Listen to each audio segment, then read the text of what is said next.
Now, remember when you were growing up, your mom was like, don't talk to strangers? This probably was some sound advice that we all took, and sometimes we didn't take it seriously. You meet a new friend and say, hey, how you doing? My name is whatever it may be. And if it's another kid, great, you played together. But this was meant to protect us. And this is good advice because we live in a world where a lot of things can happen.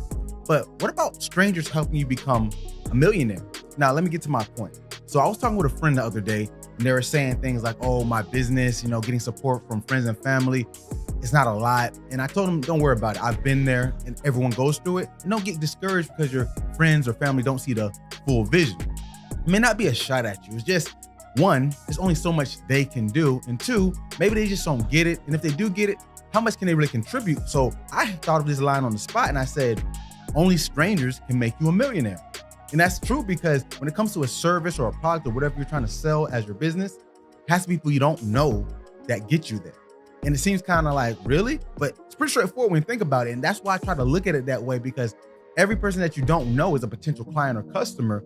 Eventually they go from being a stranger to someone who patrons your business. Now, the point I get to this even is using my own experience. Anecdotally, I've actually had occasions where talking to strangers have led me to bigger opportunities. So I'll give you one example. I used to use Snapchat to network and do other things. I post content on there. I really don't use it at all anymore. I still have it, I think. But the point is, there was someone who I reached out to, a stranger, and it was just on some simple things, nothing extreme. But they saw what I was doing. They were like, hey, that's pretty cool. You should come to our business where we have a wellness fair going on. I would love for you to bring your mental training services there. So I'm like, sure, no problem. But she said, unfortunately, I can't pay you. So I'm like, cool. So I go there, all these different people working the event, networking with the employees, they loved it.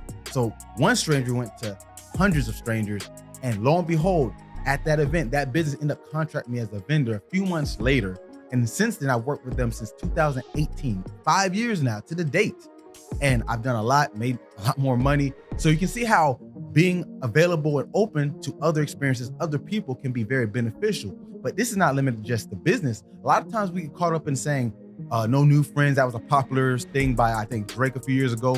But that could limit us because sometimes the new friends are not necessarily better than the old friends, but they give us openings to new experiences, mindsets, because a lot of times we live in these echo chambers where everyone agrees with us. Sometimes you need people that kind of see it differently. Not saying they combat you, but having an open mindset can lead you to have more innovative ideas and thinking and just have a better quality of life, because social fitness, as they call it, can help with a lot of dynamics with your overall well-being outside of just, the day-to-day stuff like living, eating, making money at a job. So think that in consideration, because knowing strangers or getting to know strangers could be the thing that you need. So even though your mom said not to do it, I want you to go to talk to some strangers. Be safe though, and get your mind right. Have a great rest of your week.